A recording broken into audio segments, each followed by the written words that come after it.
Morning po, mga kababayan, ma'am sir, this is Jam, the Filipino channel. Ang inyong pong lingkod. So today is May 25, 2026. At tayo ngayon ay pupunta dyan sa may Mulabi Street, sa may Maysan po yan, Valenzuela. At dadalhin po natin sa may Happy Go Shopping Mall, sa may Big Night po yan, Sitio Bulod Street, Bignay, Valenzuela. Okay, magbabalik po tayo mamaya ng tipo. Disclaimer lamang po, ang content po natin ay kalsada at hindi ang passenger. Kaya naman, sakasakali mo po na may marinig kayo, mga pangalan ng lugar, pangalan ng tao, pangalan ng organizations, government, private man yan, ay wala pong kinalaman ng channel na ito at wala pong pinapatungkulan. Lahat po ng pinag-uusapan dito ay pawang dito lamang po yan sa loob at wala pong pinapatungkulan. Babalik po tayo. Makinig tayo ng mga nagbabagong balik at talakayan. Kung free naman po pala siya lumabas-masok. He was under protective custody habang siya ay nasa Senado. Pero hindi ibig sabihin na he can go or he will be prevented from going out dahil sa meron siyang protected. Hindi po siya nakapiit eh. Yes nga po. Kasi di ba at that time po, di ba may NBI? Isisilbi sana or pag-uusapan niya ito sa warrant of arrest. Pero bakit tumakbo siya? Bakit tumakbo sa Senator Bato? Ano kinakatakot niya kung alam naman nilang walang valid warrant of arrest? Sa paningin nila. Pangalawa, kung tumakbo siya, nagalit siya, nandun siya sa loob, bakit siya binigyan ng protective custody? Kung wala naman sila natatakutan na i-implement at isa-serve ang warrant of arrest. Eh, nandun na po tayo sa, opo, kaso andun na nga po tayo, attorney, na nakatakas na. Tapos, inaalam pa nga po natin ngayon, nasaan, kahit may ilbo na, hindi pa rin po natin alam exactly where Senator Bato is. Kaso yung mga security agencies po natin, nagbabasketball kung kani-kanino pinagpapasahan, yung sino ba dapat ang manghuhuli? Kasi meron nagsasabi na hinihintay pa ang utos ng DOJ, hinihintay pa ang ganito ganyan. So many things are resonating na hindi pa alam sino ba dapat ang magbibigay ng order. Dahil parang ang dali na huli ng dating Pangulo, pero si Senator Bato de la Rosa seems na parang sa dami ng pagpapasa-pasa ng bola, eh hindi na alam kung sino ang dapat manghuli sa kanya. May salita na po DOJ. Lahat po ng pwersa.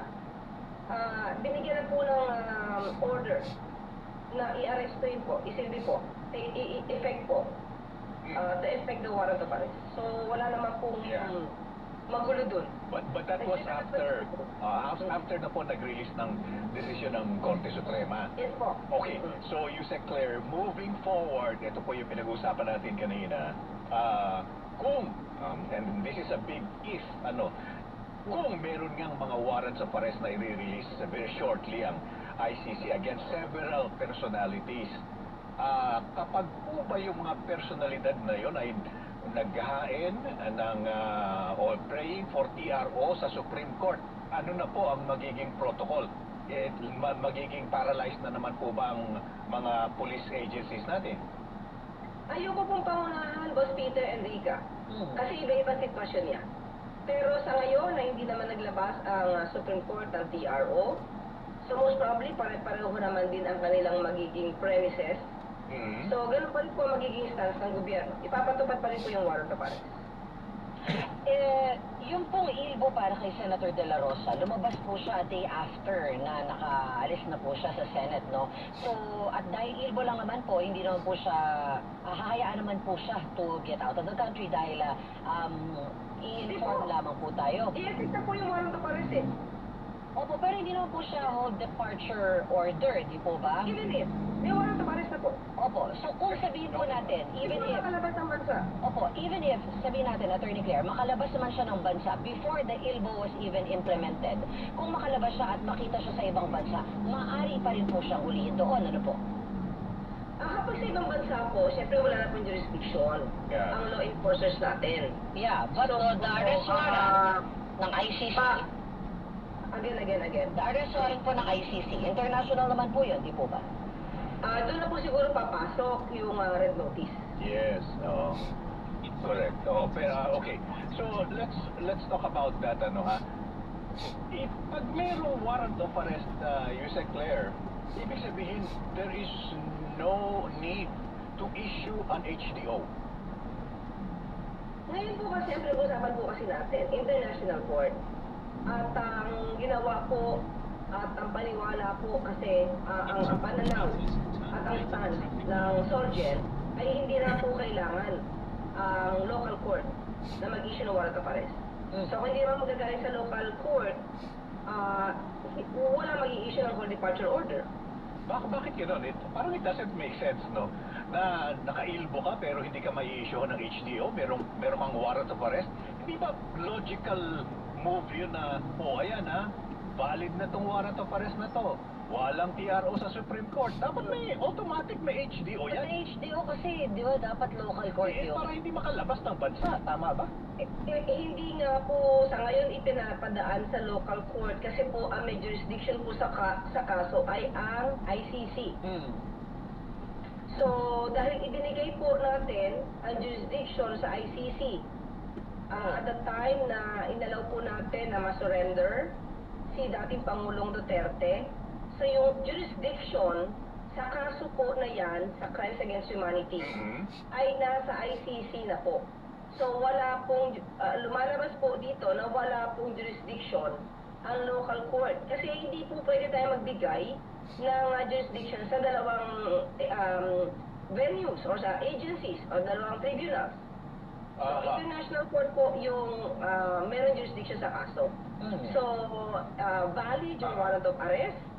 So, sabi nga po ni DOJ, Secretary, kapag ka po nagtangka, lalo na ngayon na walang TRO, ay hindi po talaga siya pwedeng lumabas ng bansa. So, kung ano pong pamamaraan, kung ano pang operational matters ang pag-uusapan dito, kung paano ito i-implement, mas makakabuti po na DOJ po ang magbigay ng pinaka-detalye po dito. No, pero it's a valid question that's worth answering, di po ba, Yusek Claire, na Yes. I mean, we don't expect the ICC to issue a whole departure order.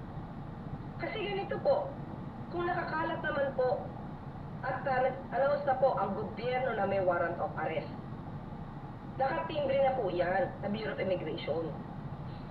Naku po. Andun naman po ng DOJ.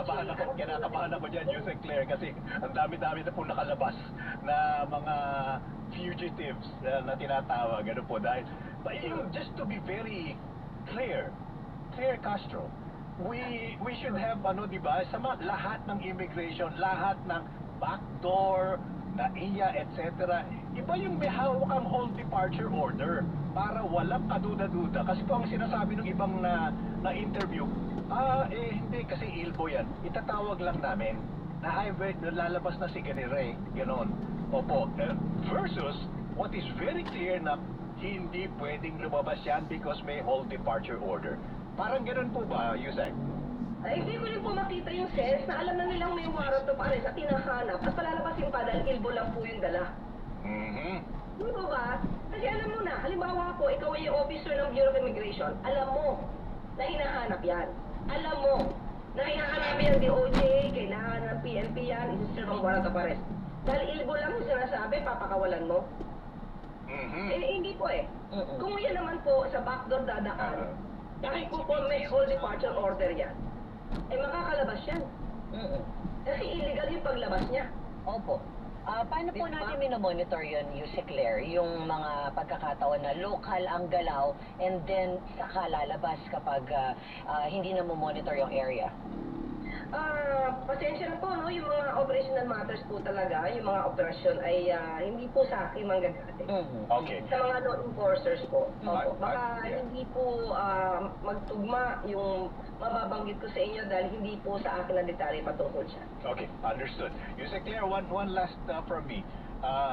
Sino pong nagsabi at nag-issue na si De La Rosa daw ay presumed armed and dangerous?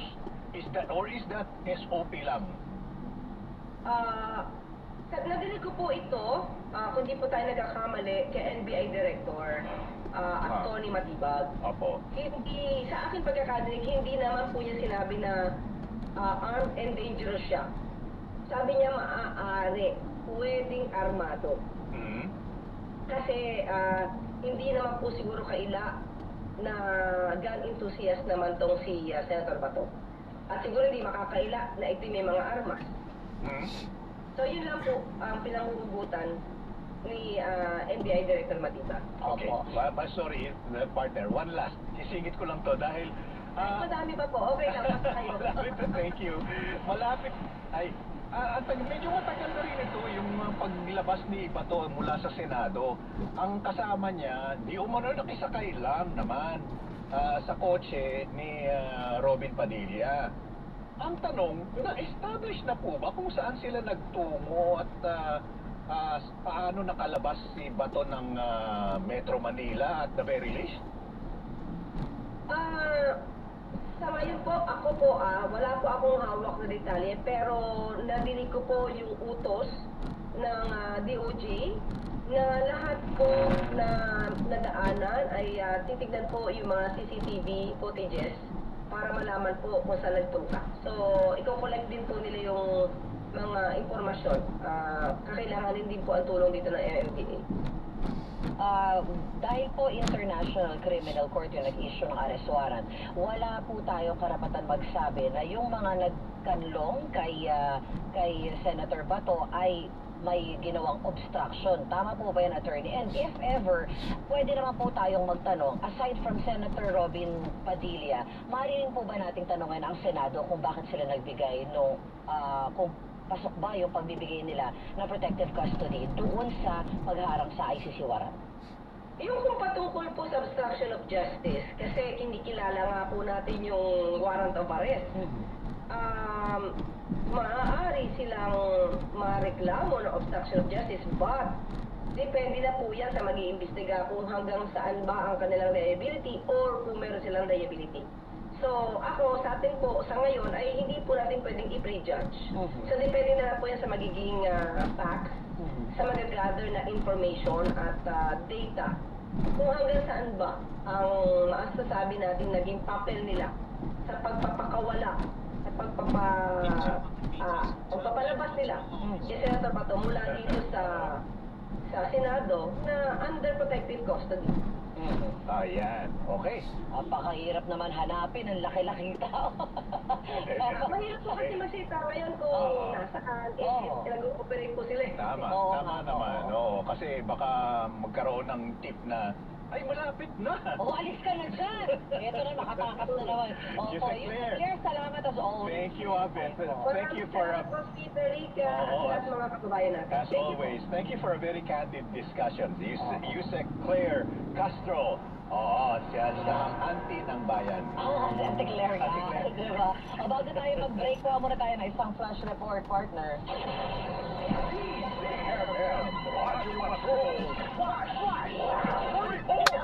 Isasirain po sa Yellow Alert ngayong araw ang Visayas Grid mula alas 4 ng hapon hanggang alas 8 ng gabi. Ayon po yan sa NGCP. Ang detalye, partner.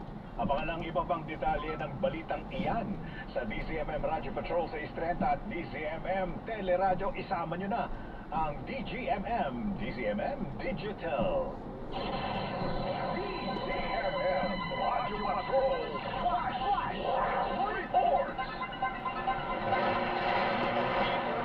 At Rica Lazo sa Balita Pasan. Mga balitang kumpirmado, sigurado, DZMM. Namubo, ika, hindi na pinatatagal. Ilabas ang ginhawa. Plemex Forte Capsule. Ang Plemex Forte Capsule ay gawa sa natural na labong-lit. Tumutunaw at nagpapalabas ng plema. At dahil nasa blister pack, madaling bitbitin. Easy to carry, easy to drink. Pure maswal to, but easy dahil may Plemex Forte Capsule. Sa labong-lit, Plemex. Pitex is the generic name of Plemex Forte. Tanggal ang plema, hindi na mo. Maluwag ang pagkina sa Plemex Forte. Basta lagundi, Plemex. Ang Plemex Forte Lagundi Capsule ay mabibili sa pangunahing butika o drugstore na malapit sa inyo. Sa gitna ng tigay at kabuuan, sa bayan na nasadlak sa bingit ng pagkakawa at wasak, isang himpilan ng radyo ang tinututukan at pinakikinggan.